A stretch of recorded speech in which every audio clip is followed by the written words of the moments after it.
Well, it's something I've lost, and it's something fun. Building up to running shot, all alone. He fires and scores! During an incredible Stanley Cup playoff run in only their first season, the Minnesota North Stars fell just one double overtime goal short of the finals. But the excitement of that first season brought hope for the future of professional hockey in Minnesota.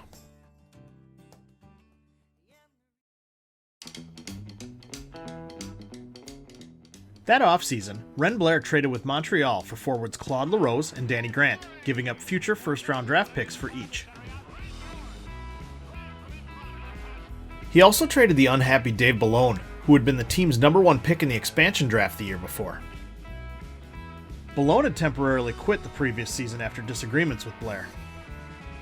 After being traded to the Rangers, Ballone criticized Blair's coaching style, saying Blair was the worst coach he had ever had.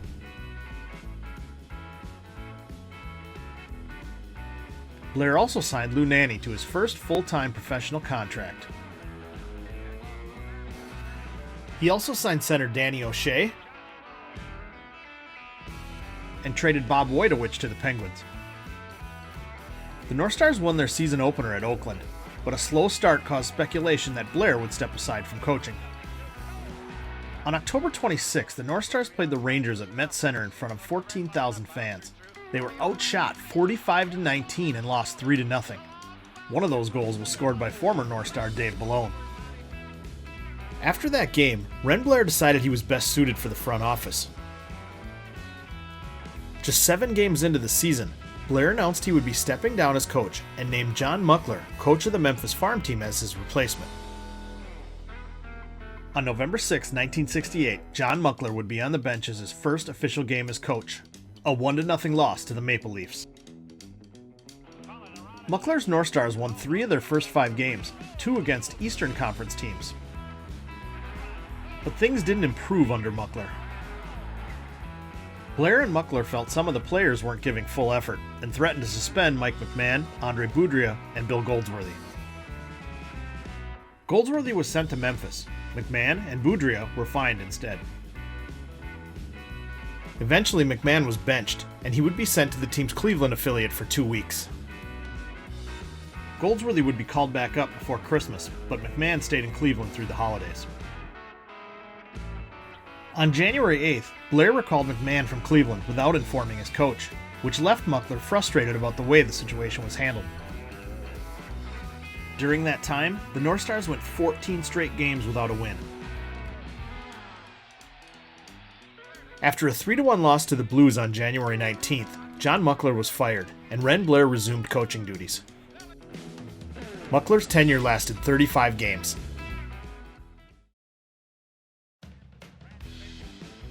In Blair's first game back on the bench, the North Stars snapped the losing streak with a 3-1 win over Pittsburgh. On February 9th, during a victory over the Penguins at Met Center, Blair yelled at Bill Goldsworthy for a mistake on the ice. A few minutes later, Goldsworthy scored the team's 3rd goal and performed a particular celebration for the first time that would come to be known as the Goldie Shuffle. Blair was quoted after the game as saying, "I guess he plays best when he's mad at me."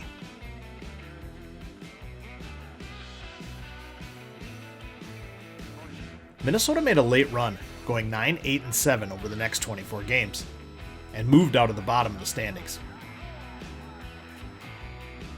Determined to make some changes that might save the season, Blair traded Andre Boudria and Mike McMahon to Chicago for defenseman Tom Reed and forward Bill Orban, and traded Wayne Connolly to Detroit for Danny Lawson. After beating the Maple Leafs 7-2 on February 23rd, they moved into a tie with the Flyers for 4th place in the West and were in contention for the last playoff spot. On March 11th at Met Center, Danny Grant scored his 30th and 31st goals of the season, breaking the NHL rookie scoring record. Unfortunately, the North Stars went winless in their last 7 games and finished in last place in the NHL West, missing the playoffs. After the season, Danny Grant would be named the NHL's Rookie of the Year and win the Calder Trophy.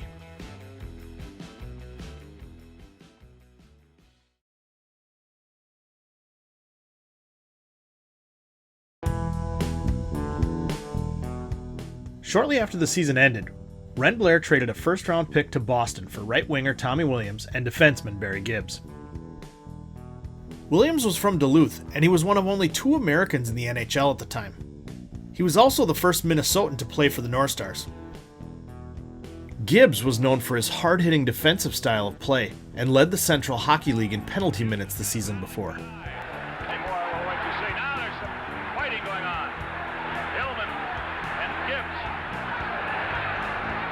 In the intra-league draft, the North Stars claimed center Charlie Burns from Pittsburgh.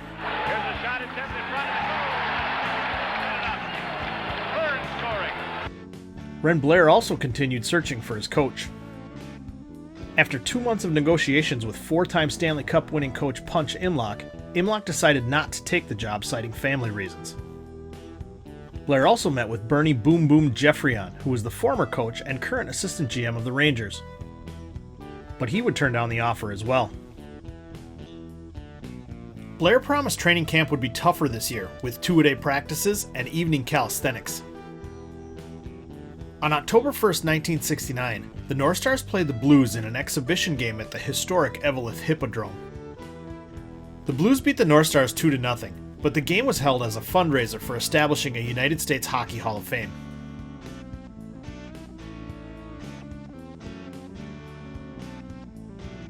For the first time in team history, the North Stars opened their season at home and shut out the Flyers 4-0 in front of 14,856 at Met Center.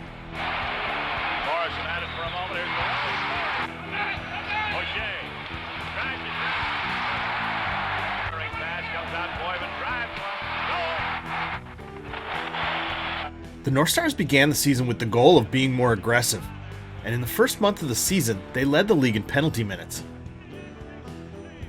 That aggressiveness started to pay off, especially against the Eastern teams, having better luck against them than in the past. It also opened things up for Bill Goldsworthy, who had come into the season with a more serious attitude about his play. After scoring 14 goals in each of his first 2 seasons, he wanted to score 30 that year. He actually surpassed that and scored 36, at one point leading the league. Along with his line mates J.P. Parisi and Tommy Williams, they would combine for 204 points that season. On December 28th, Ren Blair again stepped down from coaching after an 8-game winless streak and a warning from his doctor. This time he promoted Charlie Burns to be the coach. From January 15th to March 1st, the North Stars went winless over a 20-game period. Charlie Burns offered to resign and go back to being a player, but Blair refused to take his resignation. Due to injuries, Burns would eventually have to return to a player-coach role. During that stretch, Cesar Maniago was fighting through a pinched nerve in his back. So Blair traded for 17-year veteran goaltender Lauren Gump Worsley from Montreal. The North Stars finished strong, losing only 5 of 18 games the last month of the season. In their second-to-last game, the North Stars would clinch a playoff spot if they could beat the Flyers in Philadelphia. They would win that game 1-0 on the most unlikely of goals. With just over 7 minutes left in the game, Barry Gibbs attempted to dump the puck into the Philadelphia zone from the red line, but it happened to be on net and went in. It would end up being the game-winning goal and clinch a playoff spot. Playoffs. Look at him, Bob Worsley. Oh, are they a happy bunch?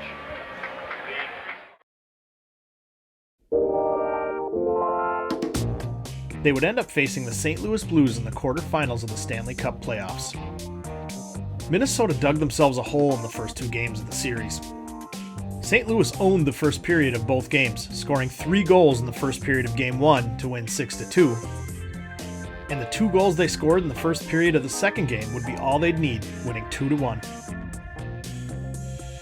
Back in Minnesota, Bill Goldsworthy scored 2 goals in the third period to get the 4-2 win in Game 3. The game was delayed a few minutes in the third period when a spectator swatted at a St. Louis player with a rolled-up program, sending him and his teammates up on the boards swinging at fans. In Game 4, Cesar Maniago shut out the Blues facing 36 shots.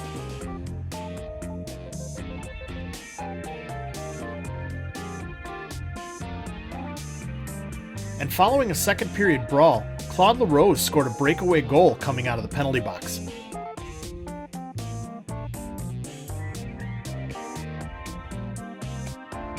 In Game 5, the North Stars led 2-1 on 2 goals by JP Parisi, but then gave up 5 straight and ended up losing 6-3.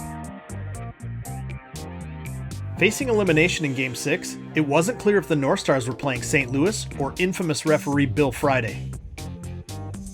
In the second period with the game tied at 1, Friday called a hand pass on Charlie Burns.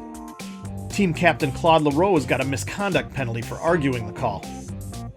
The Blues scored twice on that 2-man power play and never looked back. Winning 4-2, they clinched the series and ended the North Stars season.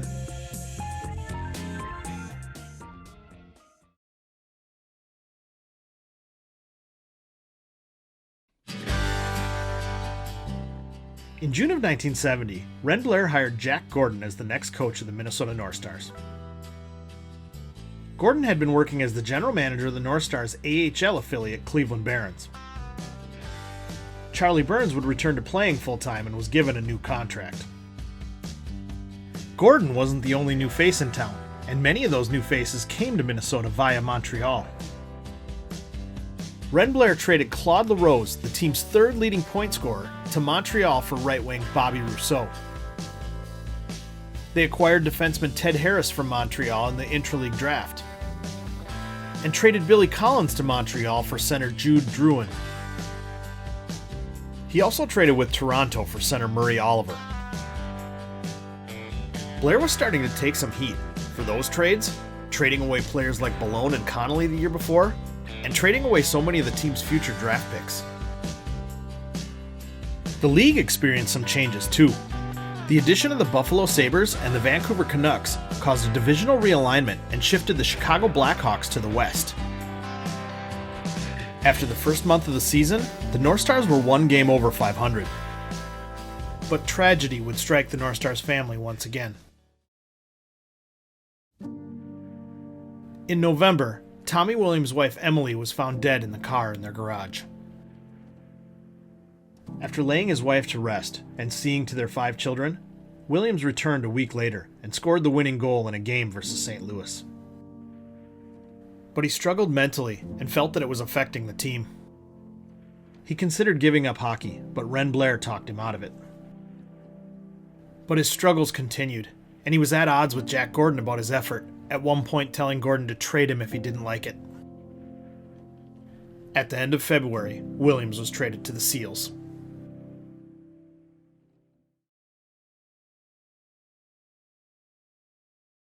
The North Stars received center Ted Hampson in the Williams trade. On that same day, they traded Danny O'Shea to Chicago for left wing and defenseman Doug Moans. They also obtained center Gord Labossiere from Montreal. Those trades added a spark the team needed for a second-half surge. During that surge, a 41-year-old Gump Worsley stopped 63 shots in a 4-4 tie at Boston Garden.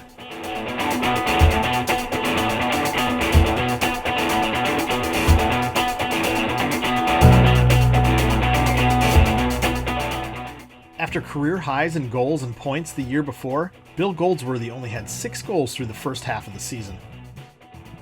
After suffering a concussion from a collision with JP Parisi, Goldsworthy started wearing a helmet. From that point on, Goldsworthy scored 28 goals in 28 games, including a 4-goal game at Vancouver. Passing it all along. Here's Goldsworthy. He scores! Goldsworthy, here's Goldie. He scores! Here comes Goldie. He scores! The hat trick for Goldsworthy. To the corner. Deflected in front. Goldsworthy scores! His wife June suggested that they should hit him on the head every time he got into a slump. Goldsworthy's timing couldn't have been better. The North Stars won 28 games, breaking the previous mark set in their inaugural season. They finished in 4th place in the division and would once again face St. Louis in the playoffs.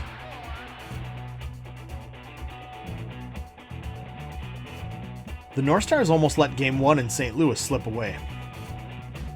Leading 3-1 in the third period on goals by Jude Drouin, JP Parisi, and Danny Grant, the Blues' Gary Unger scored with 6 seconds left on the clock. St. Louis won the ensuing faceoff, and Chris Bordeleau got off a shot that was saved by Cesar Maniago as the horn sounded. 2 goals by Murray Oliver wouldn't be enough in Game 2, as St. Louis evened the series with a 4-2 win the next night. Game 3 was back at Met Center. St. Louis goaltender Ernie Wakely ruined the homecoming, shutting out the North Stars 3-0. Cheered on by the Met Center crowd, the North Stars overcame a 1-0 third period deficit on goals by Bobby Rousseau and Charlie Burns to win Game 4. Lou Nanny would be the hero in Game 5. With the game tied at 3, Nanny scored the game-winning goal late in the third period, putting St. Louis on the verge of elimination. A 4-goal second period and 2 goals by Doug Moens sealed the series victory for the North Stars, finally beating the Blues in a playoff series.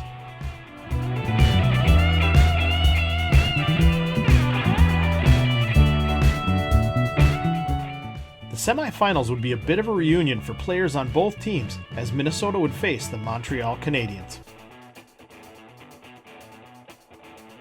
After Danny Grant scored the first goal of the series, Montreal scored 6 unanswered goals, 3 by Jacques Lemaire, leading to a 7-2 win in Game 1. The North Stars would steal Game 2 in Montreal with the help of a 4-goal burst in the first period on Canadian goaltender Ken Dryden. Gump Worsley was scheduled to start Game 3 at Met Center, but suffered a groin injury in his pregame workout. That forced a last-minute switch to Cesar Maniago, and Montreal took advantage, winning 6-3. Maniago would get revenge in Game 4, holding Montreal to 2 goals in a 5-2 win at Met Center.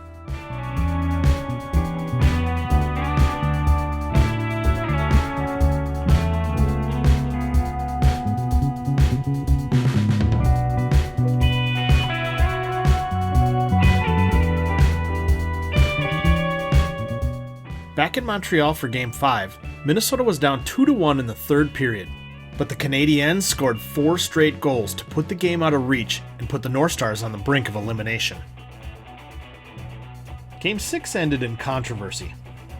Down 3-2 in the third, Ted Hampson scored what looked like the game-tying goal, but the goal light never went on, meaning time had run out. The North Stars swarmed referee Bill Friday with complaints, but eventually were forced to accept that their season was over.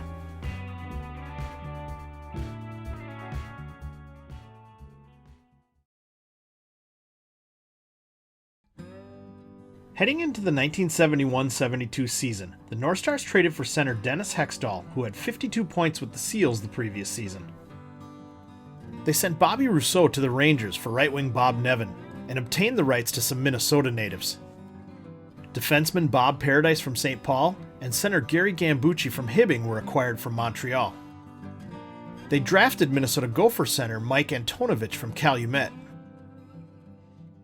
Training camp was usually spent preparing to face other NHL teams.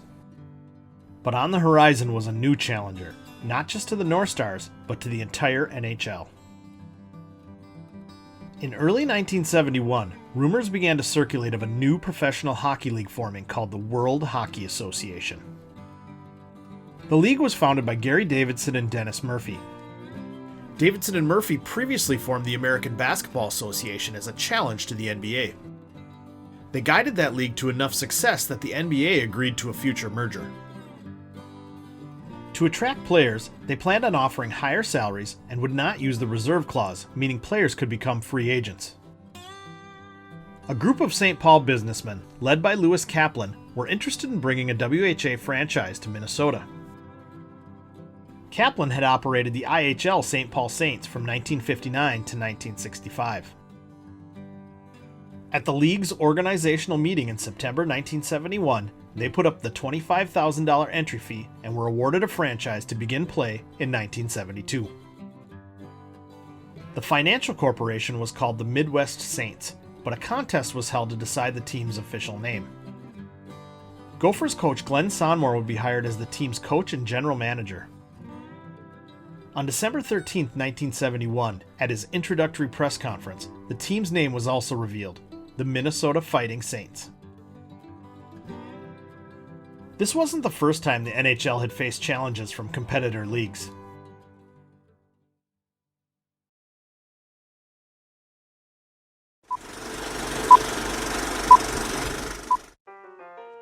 The NHL was formed in 1917 over a legal dispute in a Canadian professional hockey league known as the NHA, the National Hockey Association.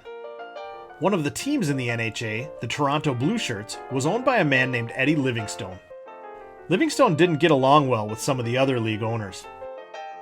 In February 1917, owners met without Livingstone present and suspended his team.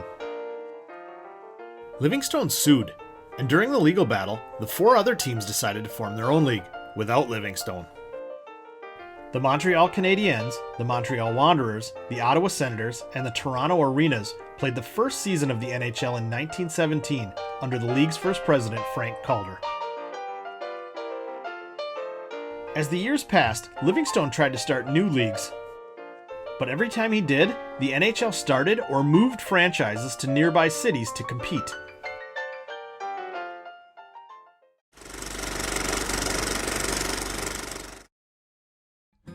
In response to the WHA, the NHL took a page out of their own historical playbook and announced expansion. NHL players saw the upside of the WHA. They could jump to the new league, or the NHL teams would offer more to keep them. The North Stars roster that season was loaded with veterans and quite a few players in their mid to late 30s. And they added 39-year-old left wing Dean Prentice from the Penguins shortly before the season. That leadership was evident on the ice. After the first 2 months of the season, the North Stars owned the best record in the NHL with 18 wins, 4 losses, and 3 ties. In January 1972, Met Center played host to the NHL All-Star Game. Bill Goldsworthy, Gump Worsley, Doug Moens, and Captain Ted Harris would represent the North Stars for the Western team. Despite a 2-0 lead, Gump Worsley couldn't hold off the East, who came back to win the game 3-2. Like many All-Star games, there were no fights. Ironically, there was a Gopher basketball game across town at Williams Arena on that very same night. The game had to be called off with 36 seconds left due to a brawl that left 3 Ohio State players hospitalized. Ron Dehagen, Gopher forward, who had fouled out earlier, rushed on the floor and stomped on Whitty's head. A few weeks later, on February 13, 1972, the WHA held its first draft.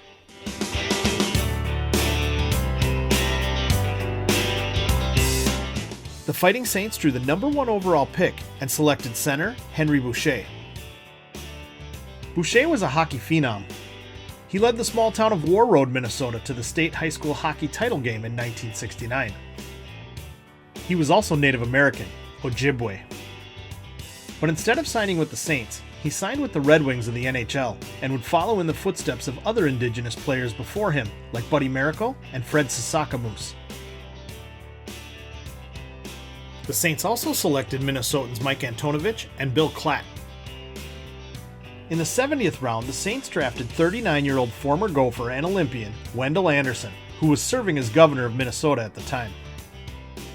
The Fighting Saints also drafted Bill Goldsworthy, as NHL players were eligible to be drafted too. Goldsworthy had to decide whether he was going to stay with the North Stars or move on to the WHA, as did most of the NHL players who were also drafted.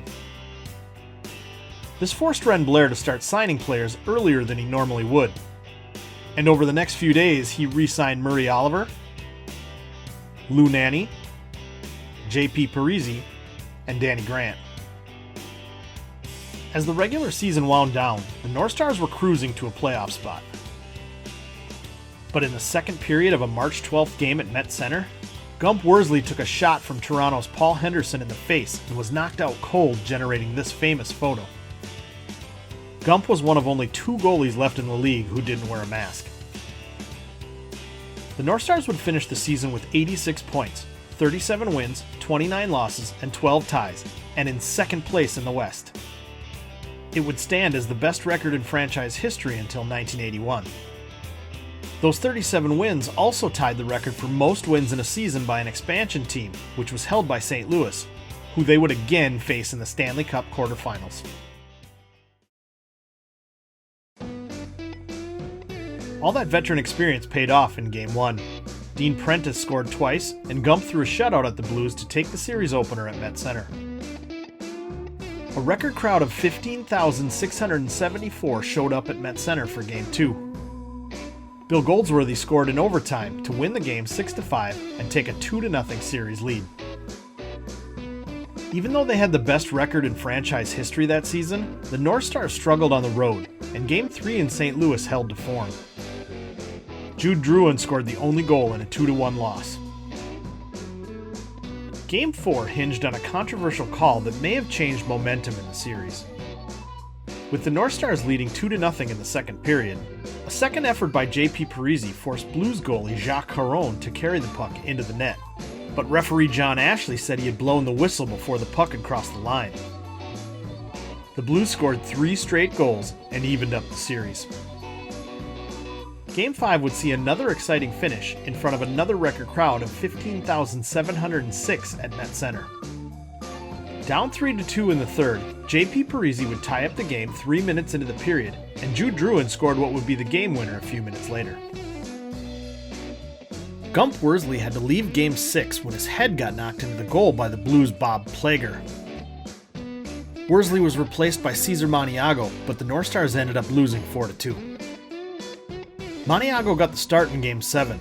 Reminiscent of 1968, the game went to overtime, and this time it was Kevin O'Shea who scored on Cesar Maniago for the 2-1 victory, ending the North Stars season. Kevin O'Shea's blistering slap shot eliminated the Minnesota North Stars and advanced the Blues into the Stanley Cup semifinals.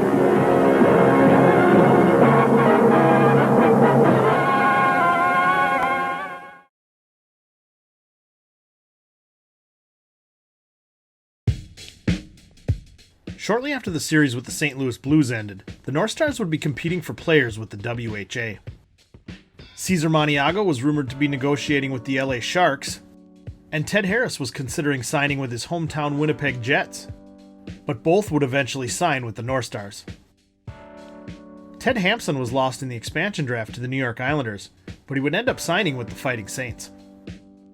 The Islanders sued the Fighting Saints, asking for an injunction and damages.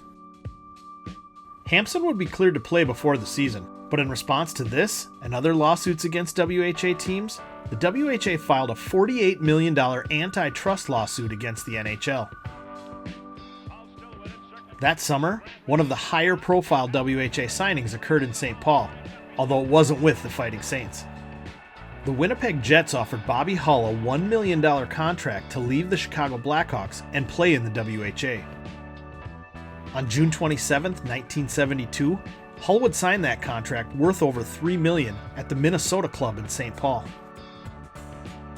Hull's signing gave instant credibility to the WHA and led to other defections.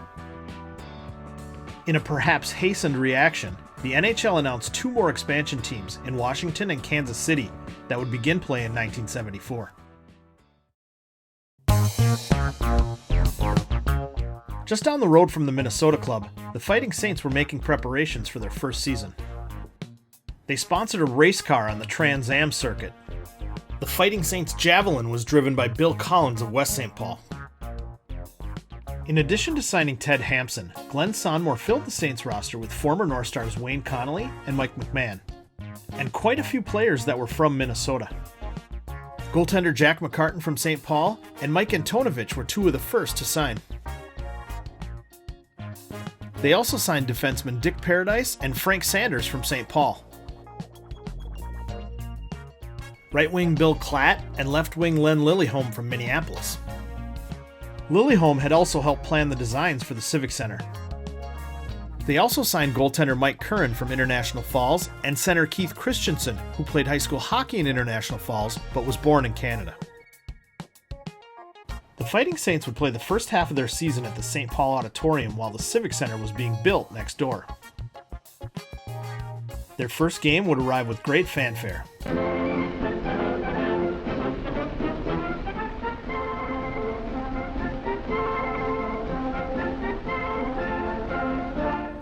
Governor Anderson dropped the first puck in Fighting Saints history in a face-off between St. Paul Mayor Larry Cohen and Minneapolis Mayor Charles Stenvig.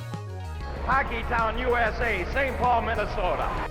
A near-capacity crowd of 7,892 showed up to welcome their new team to St. Paul.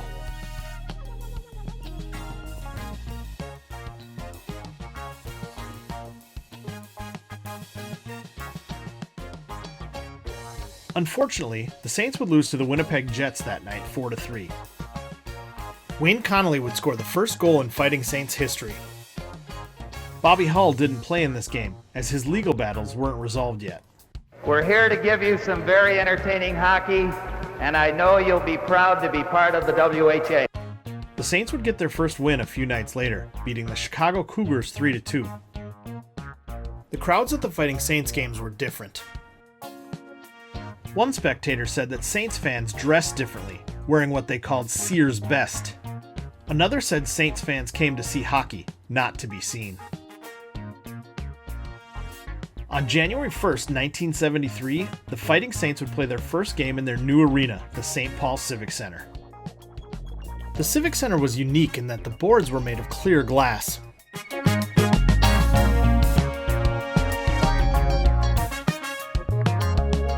That night, they would skate to a 4-4 overtime tie with the Houston Aeros. Jim Johnson scored the first goal in Civic Center history, 4 minutes into the first period. A few weeks later, Saints coach Glenn Sonmor would get into a scrap in Ottawa. Sonmor often wore a velour sport coat that was given to him by his wife. When an Ottawa fan kept calling him Liberace, Sonmor climbed into the stands to confront the heckler. In mid-February, Sonmor decided to focus more on his GM duties and stepped down, promoting his assistant Harry Neal as coach.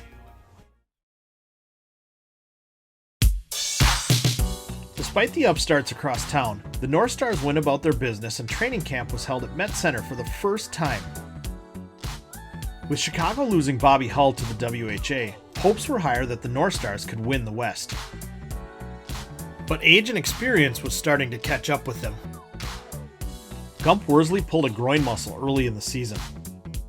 When he returned from injury, he played in 2 games. On that same night that Glenn Sonmor was fighting fans in Ottawa, Gump gave up 4 goals in the first period of a game against the Flyers and asked to be taken out. After taking a few days off to think about it, he retired. Gump's absence would create more opportunities for promising young goaltender Gilles Gilbert, whom they had drafted a few years earlier. And Gilles Gilbert is holding the hot hand in goal.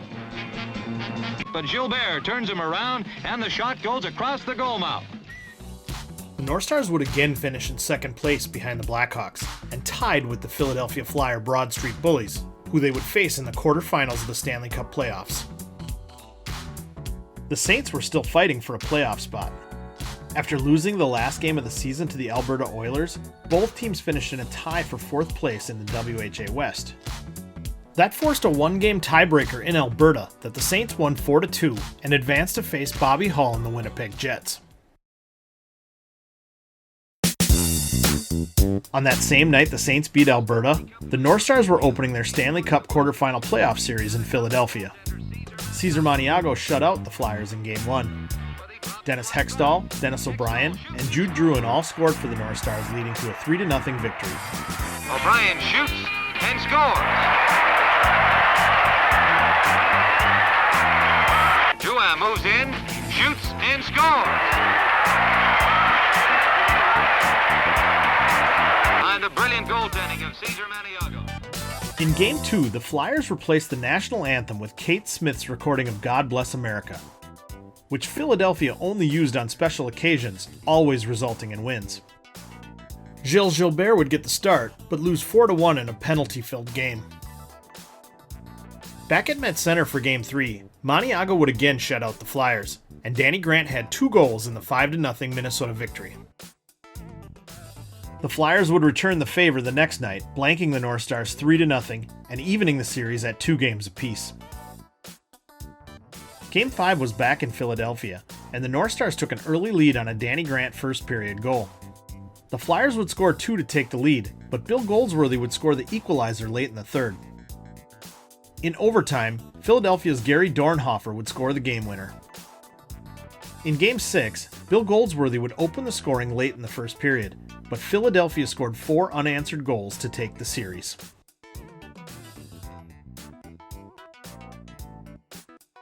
In Winnipeg, Bobby Hull scored first in the Saints-Jets series. Mike Antonovich would tie it up in the third, but the Jets scored twice more, and the Saints lost Game 1, 3-1. With Game 2 tied late in the second period on goals by George Morrison and Ted Hampson, the Jets scored 3 unanswered goals to win 5-2. Game 3 was back at the Civic Center in front of 5,151 fans. Despite being outshot by the Jets, the Saints won 6-4 with 2 goals by Jim Johnson. It would be the Saints' only win of the series. In Game 4 at the Civic Center, 6,982 fans watched their Saints take a 2-1 lead into the third period. But the Jets came back to tie it, and Norm Bowden would win the game for Winnipeg in overtime. In the 5th game of the series, a 5-goal second period by the Jets led Winnipeg to an 8-5 victory and ended the Fighting Saints' inaugural season.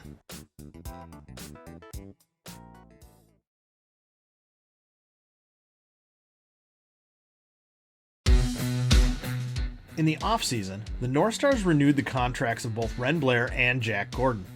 Blair wanted Gordon to be the assistant GM and Parker McDonald to coach, but Gordon said he preferred coaching.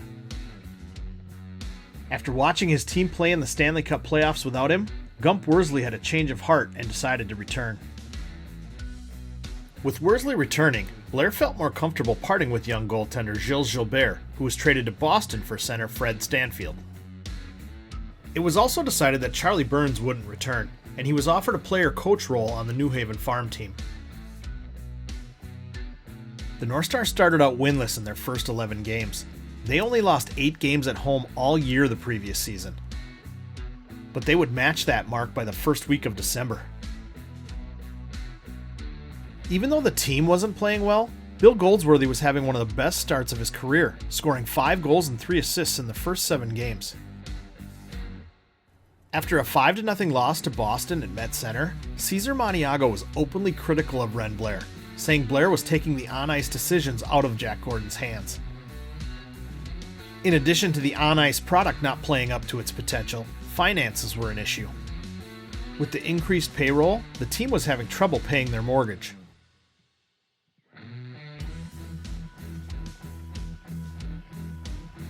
A month into the season, Blair traded team leader and captain Ted Harris to Detroit for defenseman Gary Bergman. This would be a crucial moment for the North Stars, as down the road, players would look back and say this is when things really started to change. 2 weeks later, Jack Gordon resigned, citing health issues. Parker McDonald was called up from New Haven to replace him. McDonald's first game ended in disappointment. A last-second goal by Montreal led to a 4-3 loss at Met Center. In a game with the Islanders, McDonald benched Buster Harvey for ineffective play. After the game, the two had a confrontation, and Harvey would be suspended indefinitely. But due to injuries, McDonald had to reinstate Harvey earlier than planned. Harvey wasn't the only one frustrated with McDonald. Barry Gibbs also had an altercation with McDonald for being benched. In January, Dean Prentice quit because he was frustrated with his lack of playing time. Ren Blair crumpled up his resignation letter and called him a quitter. Adding to the team's woes, Cesar Maniago broke a bone in his hand, requiring him to be out a month. On top of all that, attendance was down slightly from the previous year. With hopes fading, Blair tried to motivate the team by offering Florida vacations as incentive if they made the playoffs. It wasn't all bad in Bloomington. Murray Oliver celebrated his 1,000th game. And Bill Goldsworthy had a banner year, scoring 48 goals and 74 points, both career highs for him. The North Stars finished the season in 7th place in the West Division. Their struggles opened the door for the new team across town to take advantage.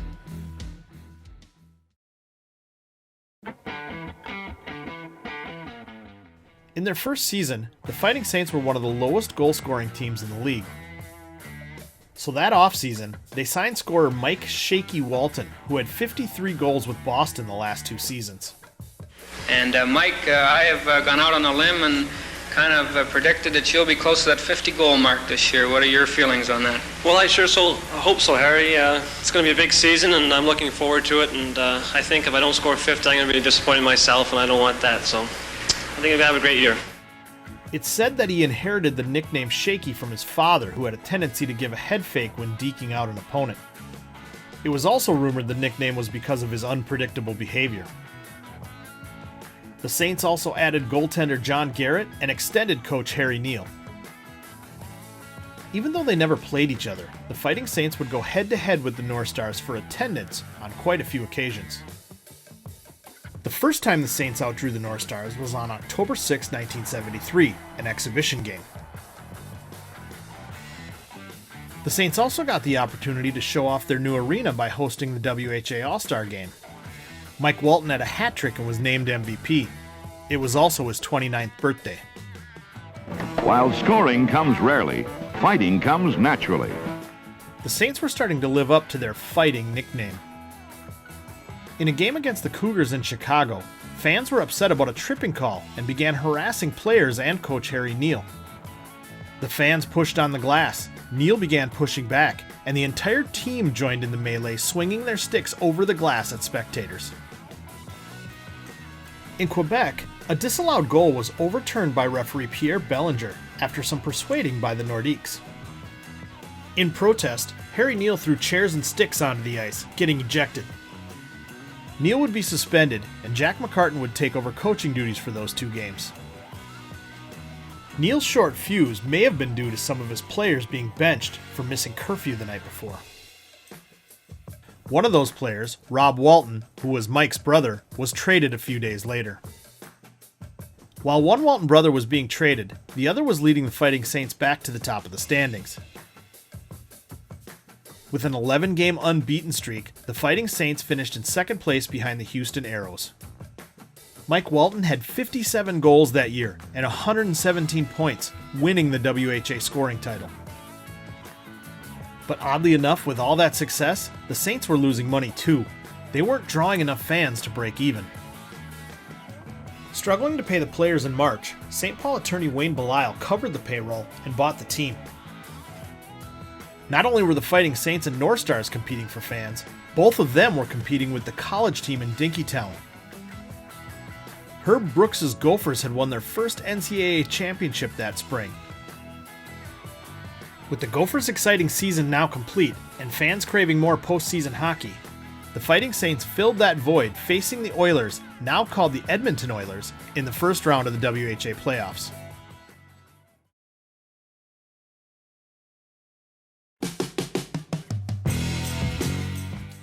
Over 13,000 Saints fans showed up at the Civic Center for the series opener.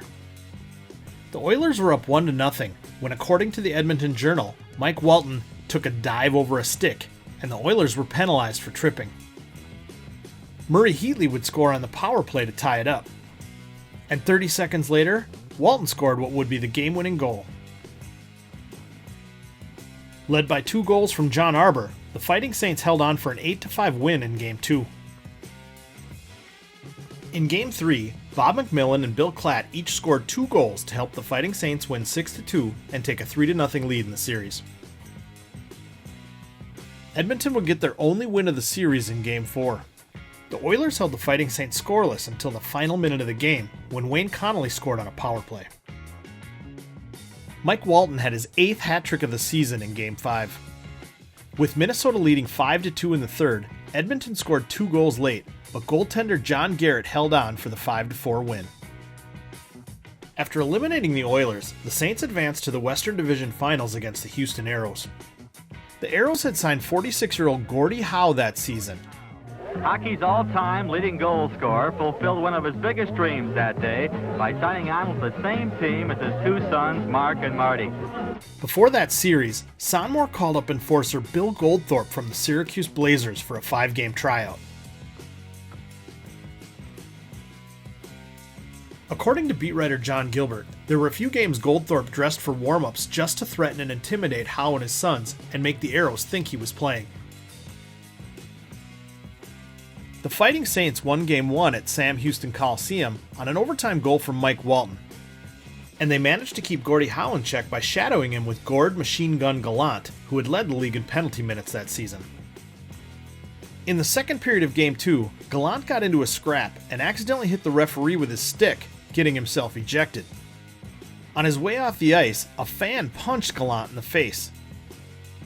Between periods, Saints players were attacked by fans on their way back to the locker room.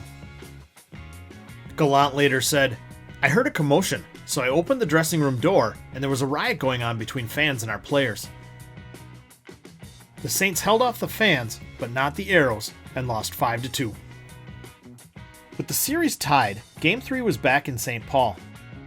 Led by 2 goals from George Morrison, the Saints beat the Arrows 4-1 in front of a new record crowd of 16,412. Tensions between the two teams were still high. In the first period, the Arrows' John Schella caught Mike Walton with a high stick in the nose. Walton swung his stick at Schella, and both benches emptied. Walton was ejected and required stitches. Bill Goldthorpe served Walton's penalty and attacked Schella as soon as he got out of the penalty box. A first-period fight between Gord Gallant and the Arrows' Ted Taylor started another bench-clearing brawl in Game 4. Despite a home crowd of 17,211, Houston won 4-1 with Wayne Connolly scoring the only Fighting Saints goal. The Arrows overpowered the Saints in Game 5, winning 9-4. Between the second and third period, Glenn Sonmore and Bill Goldthorpe were attacked by fans in the same area Saints players were attacked in Game 2. Goldthorpe punched the first person who got close, knocking him out cold. Harry Neal said afterwards, "We keep winning the fights, not the games." A controversial goal would decide the outcome of Game 6 and the series. After stopping a shot from Gordie Howe, Fighting Saints goaltender Mike Curran tried to cover the rebound. Houston's Jim Sherritt poked it from under his glove and into the net. After it was ruled a goal, Curran skated at the referee to argue and knocked him over. Curran was ejected. Houston would add one more goal to win the game 3-1 and take the series. Houston then went on to sweep the Chicago Cougars in the Avco Cup Finals. Even though Mike Walton led the league in goals and points that season, Gordie Howe was voted the first-team All-Star over Walton in the postseason awards.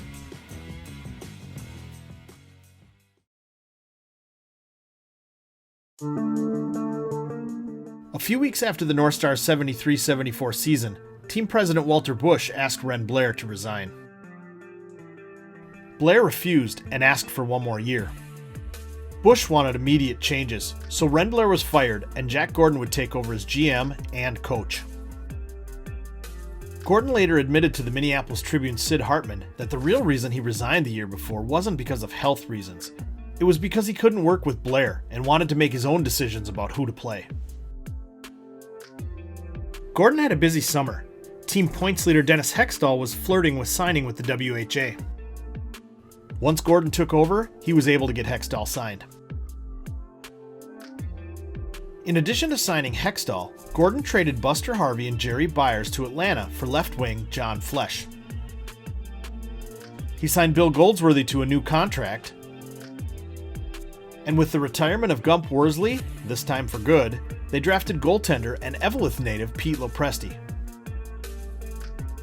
Gordon also traded Danny Grant to Detroit for Henry Boucha. Danny Grant would score 50 goals that season with Detroit, but the North Stars had high hopes for Boucha.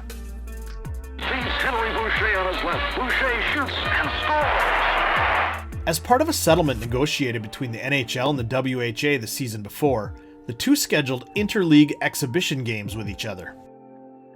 The North Stars would play Wayne Dillon and the Toronto Toros, winning 5-3. Minnesota went on to lose 9 of their first 13 games. Frustration grew among the players. Cesar Maniago took himself out of a game against Montreal after giving up 3 goals in 3 minutes. Pete Lopresti was put in to replace Maniago. In what would be his first game experience, Lopresti held Montreal to only 1 goal in 25 minutes. He would get his first start 2 days later in a 6-0 loss to the Flyers. It was the North Stars' 7th loss in a row. In the next game, Lopresti would get his first win, beating the Buffalo Sabres 4-2 and ending the losing streak. After a loss at Pittsburgh where they'd given up a 3-1 lead, tempers flared in the team hotel, and Bill Goldsworthy was hurt trying to break up a fight when his hand went through the glass enclosure of a fire extinguisher. Charlie Burns began coaching so Jack Gordon could focus on his GM duties. His first game back at Met Center was January 4th, 1975. Tragically, that's not what this game would be remembered for.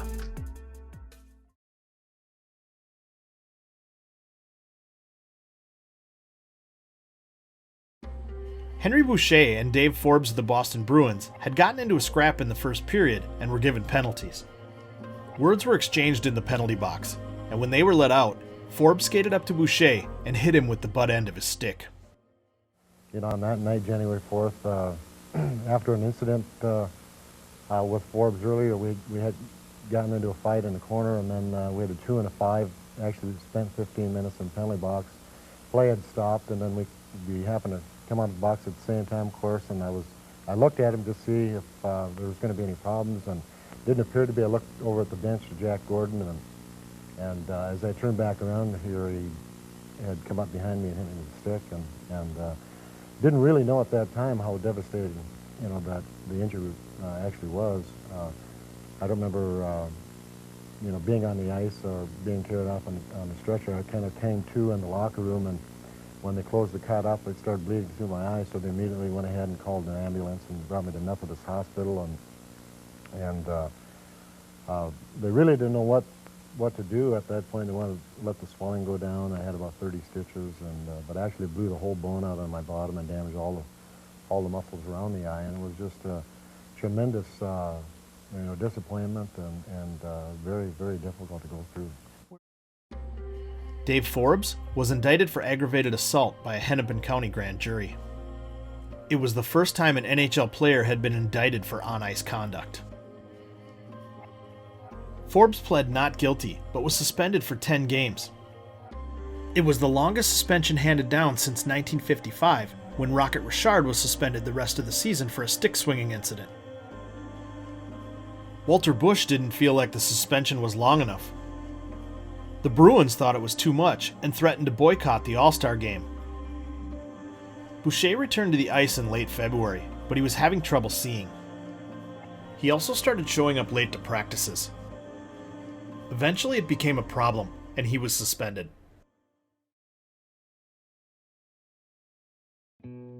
Walter Bush felt it was time for the team to rebuild, and wanted Jack Gordon to spend more time scouting and making trades. Barry Gibbs was traded to Atlanta for forward Dean Talafis from Hastings, Minnesota, and defenseman Dwight Bialowas. J.P. Parisi was traded to the Islanders for center Doug Rombo and left wing Ernie Hickey.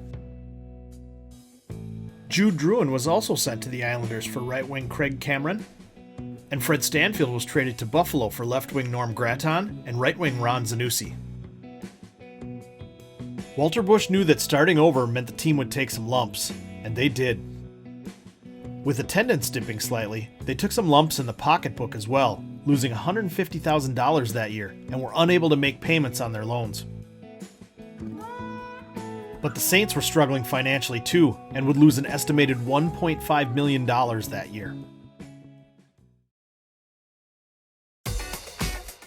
After finishing the season as the WHA's leading scorer, Mike Walton signed a new 5-year contract, making him one of the 5 richest players in professional hockey. The joke among the players was to try to cash their checks before Walton cashed his, or theirs might bounce. The Saints would steal Gary Gambucci from the North Stars, and also sign former North Star Danny O'Shea. That summer, the Saints drafted center Bruce Boudreau and 2 brothers from Virginia, Minnesota named Steve and Jack Carlson. The Carlsons, along with their brother Jeff, had tried out for the team a year earlier, but Sonmore didn't feel they were ready yet. They spent that year with the Marquette Iron Rangers in Michigan. All 3 would eventually be signed by the Saints and sent to the Johnstown Jets of the North American Hockey League. There, they would play alongside Dave Hansen, who grew up in St. Paul. Jack Carlson would get called up at different times that season, along with another tough guy, Kurt Brackenberry.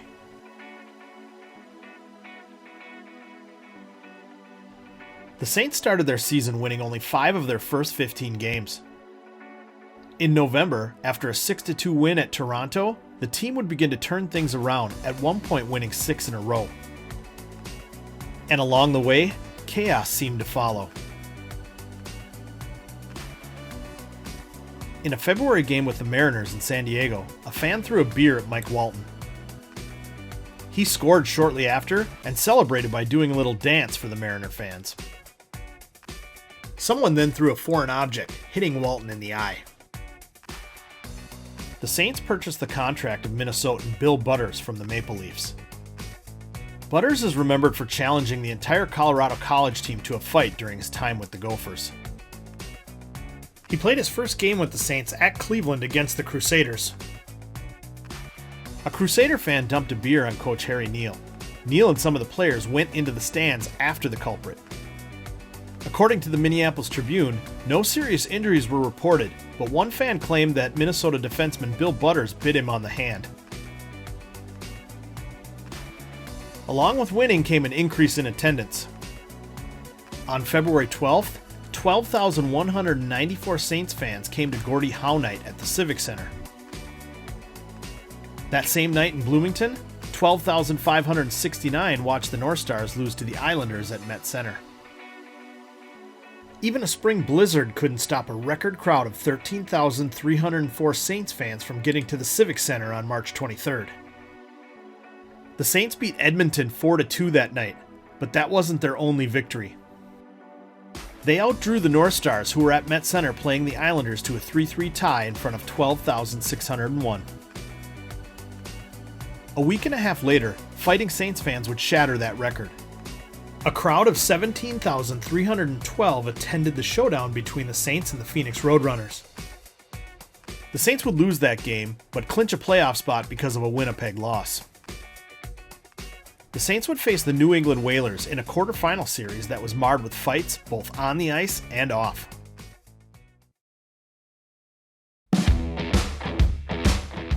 Game 1 was at the recently opened Hartford Civic Center.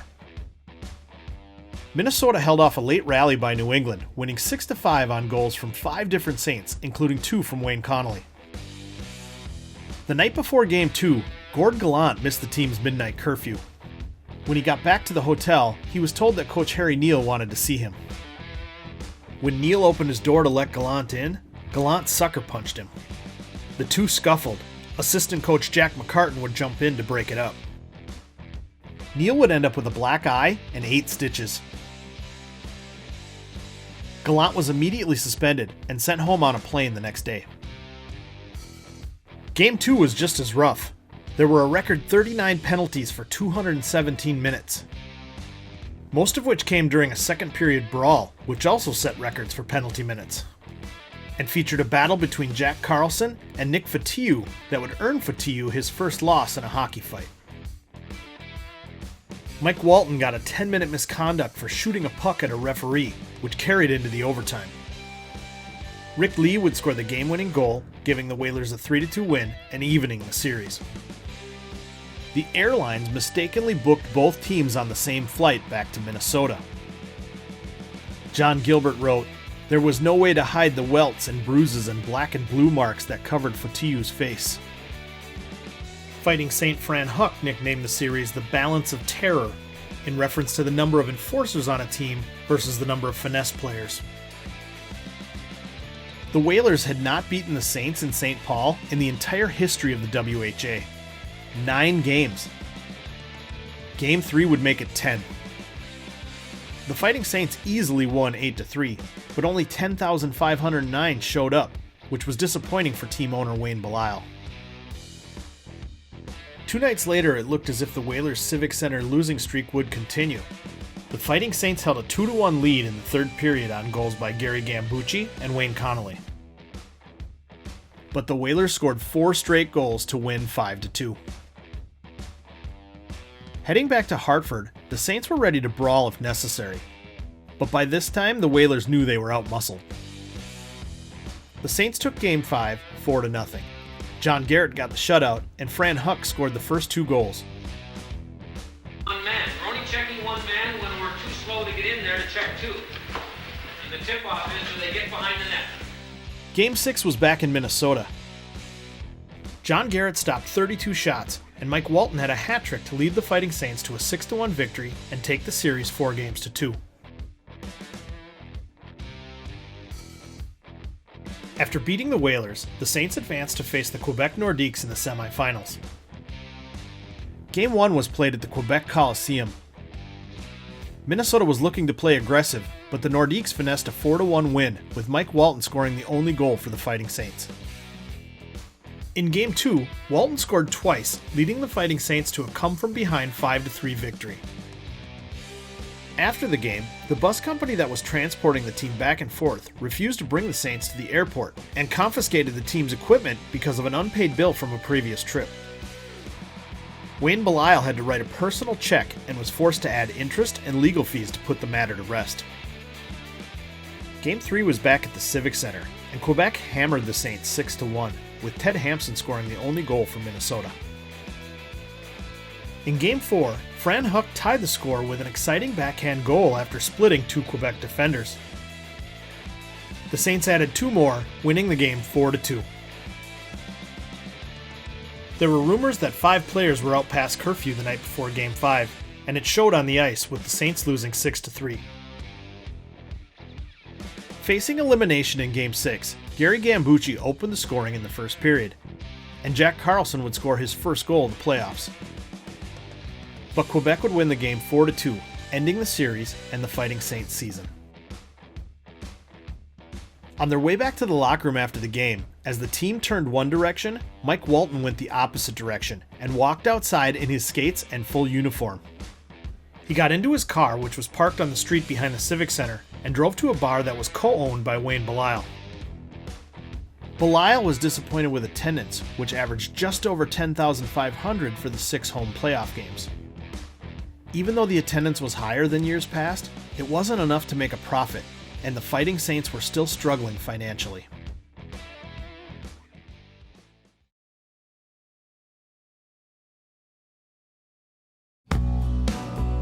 After his playoff performance versus the Whalers, John Garrett was signed to a new 3-year deal. Gord Gallant's playoff performance got his contract sold to the Nordiques. The Saints brought in center Dave Keon from the Maple Leafs, and signed center Bruce Boudreau, who had returned to the juniors after being drafted the year before. They also signed right wing and St. Paul native Paul Holmgren, who was a former Gopher. After a tragic season with the North Stars, Henry Boucher decided to start over with the Saints, who offered him guaranteed money. That summer, Dave Forbes would be put on trial for assaulting Boucher. Representing Forbes was high-profile Minnesota attorney Ron Meschbecher. Boucher took the stand and testified that Forbes punched him with his stick in his hand. The public address announcer testified that Forbes had both hands on the stick and was jabbing it at Boucher.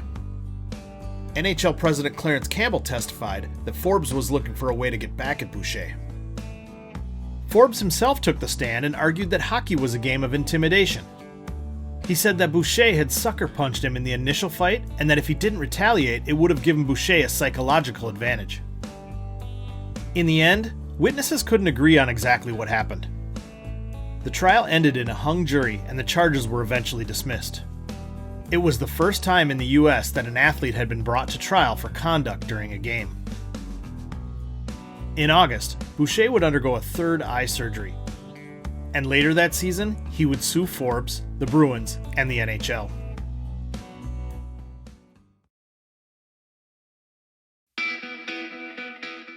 After J.P. Parisi was traded, he told Sid Hartman that things really started to change for the North Stars when their team leader, Ted Harris, was traded in 1973. In May of 1975, after 12 years in the NHL, Harris retired after winning the Stanley Cup with Philadelphia, his 5th. Just over a week later, Harris would become the next coach of the Minnesota North Stars. Andre Bellew was named as the first assistant coach in team history. Before training camp started, the North Stars traded for center Tim Young, who had been drafted in the first round by the LA Kings that summer. And after 17 seasons and over 1,100 games, Murray Oliver retired. Tom Reed had thought about retiring too, but Ted Harris brought back the old camaraderie. Reed said training camp was fun again. Nanny said it was the best atmosphere in years. The PR team for the North Stars was having fun too, taking shots aimed directly at the Fighting Saints.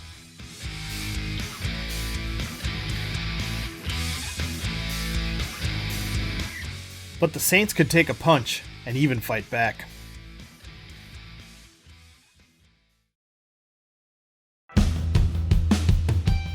speaking of fighting, the Saints training camp was making headlines, courtesy of the Carlson brothers. On September 27th, the Saints played an exhibition game at the Mankato Ice Palace. The roster was broken into a blue team and a white team. All three Carlsons played on a line for the blue team. Jeff and Steve would each have a goal in the first period, contributing to the blue team's 4-0 lead. Jack Carlson got into a fight with Mike Walton and broke Walton's nose. Shortly after, John Arbor jabbed his stick into the stomach of Gary Gambucci. Gambucci dropped his gloves to fight, causing a bench-clearing brawl. This was the first professional hockey game ever in Mankato. St. Paul Mayor Larry Cohen was in attendance that night and was quoted as saying, "These guys are animals." A few nights later, the Carlson show made a stop in Indiana. They beat the Racers 4-2 in an exhibition game where the two teams racked up 94 penalty minutes and Jeff Carlson was given a game misconduct. At a game in Cleveland versus the Crusaders, Jack Carlson would set a WHA record of 4 major penalties in one game. In the battle for fans, the Saints outdrew the North Stars twice that season. First, on October 15th when the Saints lost to the Cleveland Crusaders 8-4 in their home opener in front of 10,742. And the North Stars beat the Seals 4-1 in front of 8,135 at Met Center. It happened again on October 29th. The Saints lost to the Cincinnati Stingers 6-4 in front of 12,210 at the Civic Center. And the North Stars beat the Kansas City Scouts in front of 8,335 at Met Center.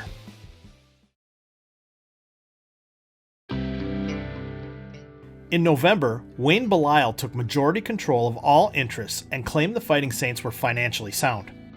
But there were rumors that the team had missed a payroll at the beginning of the month. After not getting paid, the agents of those players called the North Stars to gauge their interest in signing them, only adding fuel to the fire. A month later, the North Stars traded Henry Boucher's NHL rights to the Kansas City Scouts. Boucher was unhappy because the Saints hadn't paid all the upfront money they had promised. The Saints then filed a lawsuit against the Scouts for trying to lure Boucher away. In a game against Winnipeg, a frustrated Boucher skated off the ice in the third period. He got dressed and left the building before the game was over. He said it was due to a back injury, but never said anything about it to Harry Neal. Boucher missed the team flight the next day and would be suspended. He was released a week later. While the Boucher situation was playing out, the Fighting Saints organization missed a payroll. On New Year's Eve, players unanimously voted to play without pay because they believed in the potential of the franchise. They even looked into the city of St. Paul buying the team. But Mayor Larry Cohen realized it would require a public referendum, and a more immediate solution was required than the government could provide. The players had decided that their January 11th game at Cincinnati would be their last. When they didn't come out for warm-ups, it caused a stir among the crowd. When referees asked Harry Neal if his team was going to take the ice, he replied, "We've got mortgages to worry about. We can't be bothered with things like warming up." After the game, the players refused to get on the plane to San Diego unless they received a paycheck. Belisle took out loans and paid the players, but the checks didn't include all their back pay. To their credit, the Fighting Saints didn't let the finances affect their play. They kept winning games and causing havoc. In a 4-2 win in Phoenix, a bench-clearing brawl in the first period racked up 188 penalty minutes. Kurt Brackenberry set WHA records for penalty minutes in a period and a game with 39. The end of January payroll checks for the Saints bounced. An agreement was reached to sell the Saints to a group of investors led by State Highway Commissioner Frank Marzatelli. Part of that agreement was that Belisle would step down. The new owners were counting on a loan from the Teamsters Health and Welfare Pension Fund. But the Teamsters Union wanted nothing to do with the Saints financially. The 4 new owners then asked for help with their next payroll from Wayne Belisle. Belisle kept scrambling, and players themselves were even asked to guarantee a loan. The Fighting Saints' last game was played on February 25, 1976.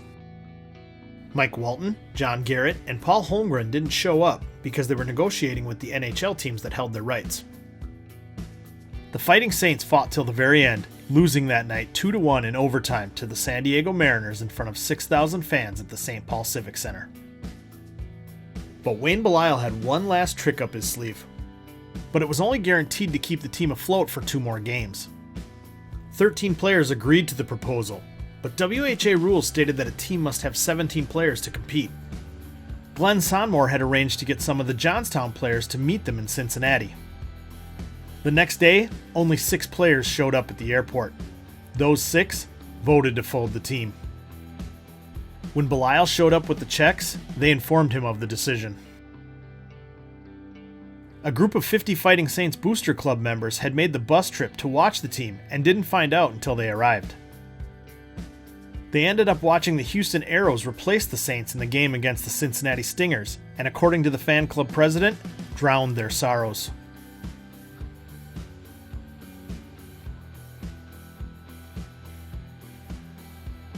Things weren't going well for the North Stars either. On the day the Saints folded, the North Stars' record was 18 wins, 41 losses, and 4 ties, having lost a club record 10 in a row. Attendance was down almost 4,000 people per game. They were struggling financially and had to renegotiate their lease because they'd paid mostly interest and very little on the principal for the building.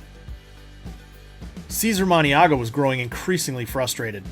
In a game against Toronto in February, Maniago yelled at his teammates between periods and Ted Harris benched him. Maniago didn't come out to the ice for the 3rd period. Harris would fine him $1,000, but Maniago refused to pay, and when he was suspended, threatened to retire. The two would eventually mend the fence, and Maniago would be reinstated. Maniago wasn't the only frustrated veteran. After losing to Vancouver for the team's 10th loss in a row, Dennis Hextall broke curfew and was benched. On top of that, Ted Harris had been unhappy with Hextall's play. Hextall asked to be traded and was sent to Detroit for Bill Hogebaum. Former Fighting Saint Mike Antonovich was signed to play the final 12 games of the season with the North Stars. But there wasn't much even he could do to prevent them from finishing the season with 20 wins, 53 losses, and 7 ties. The worst record since the franchise began. It wasn't all doom and gloom on Minnesota ice that season. At the University of Minnesota, Herb Brooks was leading the Gophers to their 2nd national championship in 3 years.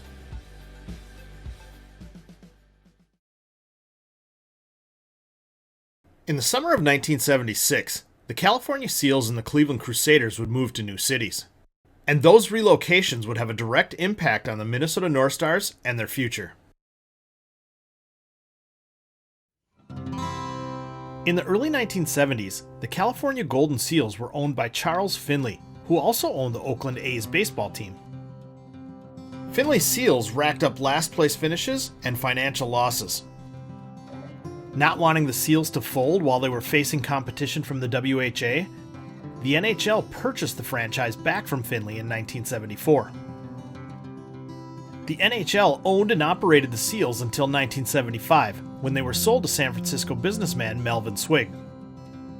Instead of renting, Swig wanted to build his own arena attached to a convention center called the Yerba Buena Center. At the same time those plans were being approved, San Francisco was getting a new mayor, George Moscone. Moscone had made a campaign promise that citizens would get a chance to review the plans for the Yerba Buena project. Moscone kept that promise and called for a bond vote in the next election. Eventually, Swig got tired of waiting and was given permission by the NHL to move the Seals. Minority owners of the Seals, George and Gordon Gund, persuaded Swig to move the team to their hometown of Cleveland. The move was officially approved and the team would be renamed the Cleveland Barons. That name, however, would have to be purchased from Nick Maletti, owner of the former North Stars farm team that had once bore the same name. Ironically, Maletti also owned the WHA's Cleveland Crusaders. He was in the process of selling the Crusaders to an investment group in Florida, and the team would be renamed the Florida Breakers. Glenn Sonmore was even hired as the Breakers GM. But the Florida deal hit a snag, and suddenly the Crusaders were homeless. Not wanting to compete with the NHL Barons who had just moved to Cleveland, Maletti began looking elsewhere. They ended up in St. Paul. Maletti kept Sonmore as the GM, and the team was renamed the New Fighting Saints. Glenn Sonmore was filling the roster and doing his best to put the old band back together. He acquired the rights to Mike Antonovich, traded for Dave Keon, and signed many other former Fighting Saints, even Gord Gallant.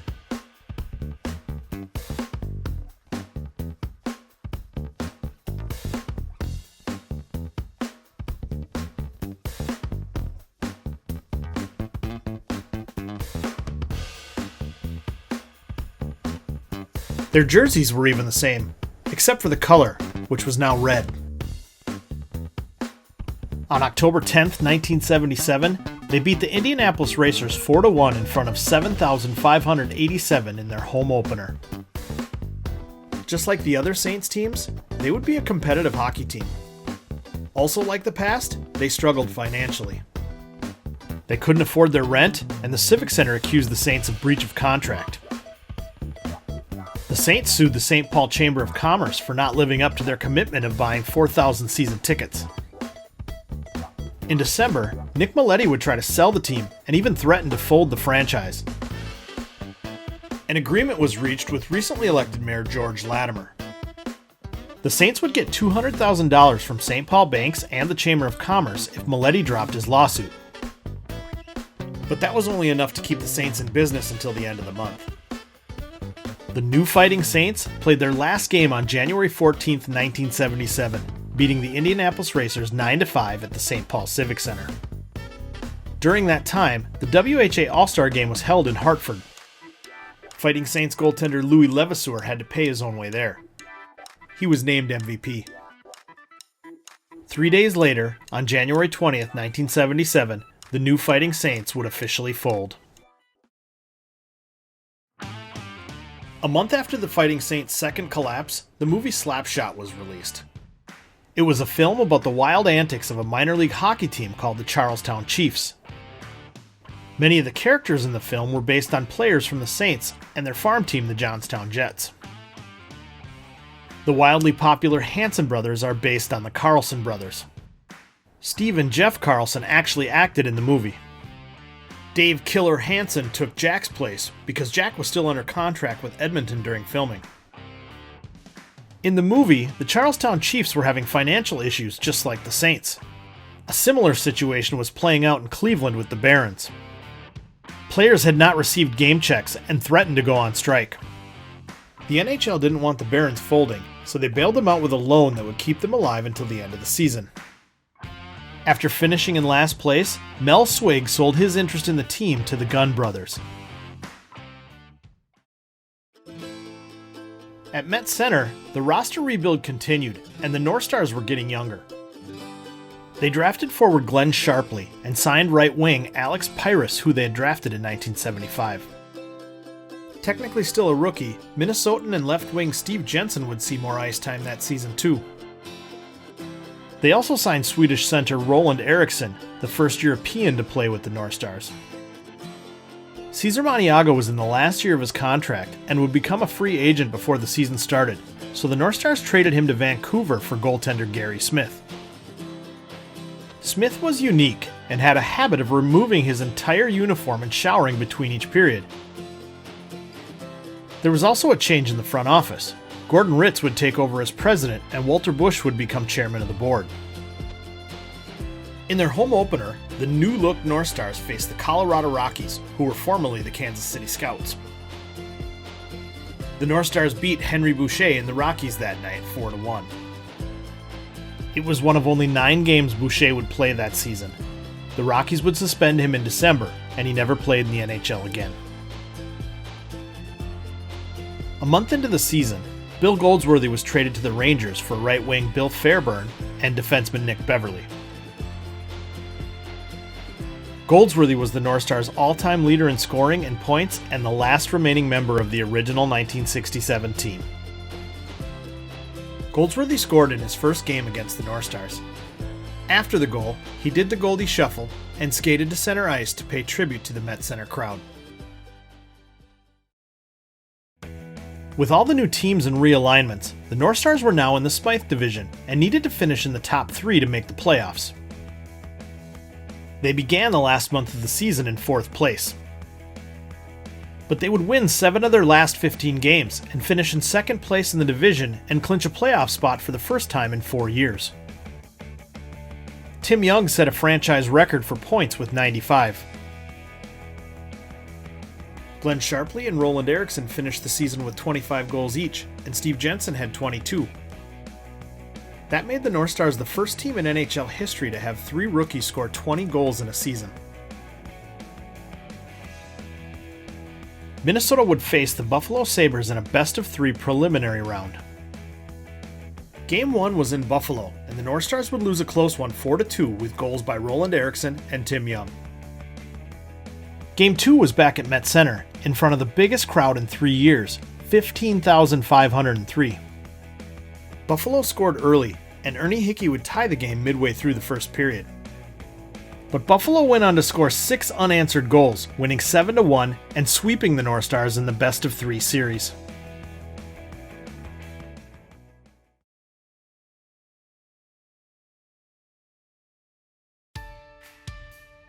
With the late surge the previous season and the promise of a young team, hopes were high for the 1977 North Stars. Because of that success, Coach Ted Harris's contract was renewed.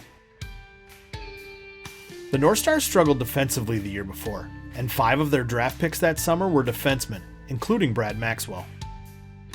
They also signed 2 more Swedish forwards, Kent Erik Andersson and Per-Olof Braser. Goaltender Gary Smith signed with the Capitals in free agency, which meant a bigger role for Paul Harrison, who the North Stars had drafted in 1975. Training camp opened in September, and Lou Nanny didn't make the trip to LA for the first exhibition game. The plan was to go with the younger players. Louis would be on call if they needed him, which ended up being 26 games. He also spent some time in the TV booth that season. In addition to Slapshot, there was another popular movie in 1977. The North Stars PR team tried to take advantage of that popularity. Unfortunately, battling the dark side that season would prove harder than it looked on the big screen. The North Stars lost their first 6 games of the season, and even in their first win, they got pushed around a bit. The word around the league was that the North Stars wouldn't hit anyone, and other teams used that to their advantage to intimidate. After a 9-2 loss to the Islanders on November 23rd, Ted Harris was fired, and assistant coach Andre Ballou took over.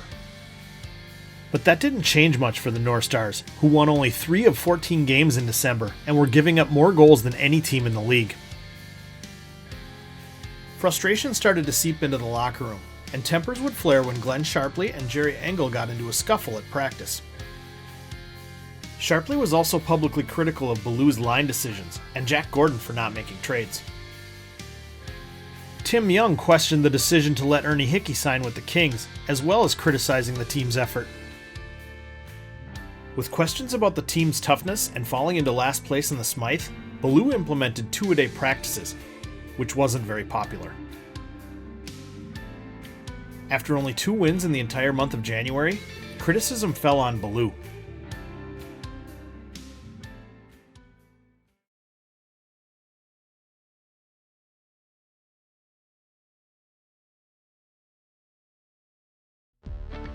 On February 10, 1978, North Stars president Gordon Ritz appointed Lou Nanny as both GM and head coach in one sweeping move, replacing both Jack Gordon and Andre Ballou. Although Nanny only planned on coaching until the end of the season, in his first game on the bench, the North Stars beat Vancouver 3-2 at Met Center. Louis got to work on the roster right away. He brought in defenseman Brian Maxwell, who had been drafted by the North Stars in 1975, but had signed with the Cleveland Crusaders of the WHA. He also brought in former Saint Bill Butters, and reacquired goaltender Gary Smith, who many felt should have never been allowed to leave in the first place. He even tried to bring in Phil Esposito to be a veteran presence. The North Stars finished the season with 18 wins, 53 losses, and 9 ties. The worst record in the history of the franchise. In the offseason, Nanny began looking for his coach, with Herb Brooks and Harry Neal rumored as candidates. He hired Glenn Sonmore to be chief scout and made John Mariucci his assistant GM. In June, there was talk of the North Stars merging with the Cleveland Barons. Both teams were struggling financially, and the NHL thought the move would prevent both franchises from folding, so they approved the merger. On June 14, 1978, George and Gordon Gunn would take over ownership of the Minnesota North Stars. The merging of the two rosters would reunite JP Parise with the North Stars, as Parise had been traded to the Barons earlier that season. Cleveland's roster also brought goaltender Gilles Malache and forwards Dennis Marouk and Al McAdam. Having the worst record in the league also meant getting the number 1 overall pick in the draft. With that pick, the North Stars selected center Bobby Smith, and in the second round took winger Steve Payne. Smith had led the OHL majors in points, finishing just ahead of some guy named Wayne.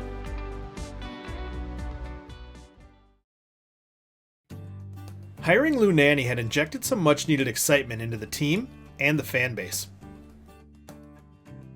Merging with the Barons and drafting Bobby Smith would lay the foundation for what would become the next great era of Minnesota North Stars hockey. And the reasons that we left are the reasons we came. Well, it's all that I thought of, and it's all I ever had. And the reasons we keep running are the reasons we will stay here. Once come on home, once come on home, once come on home where your soul is right. Once you come on home, alright.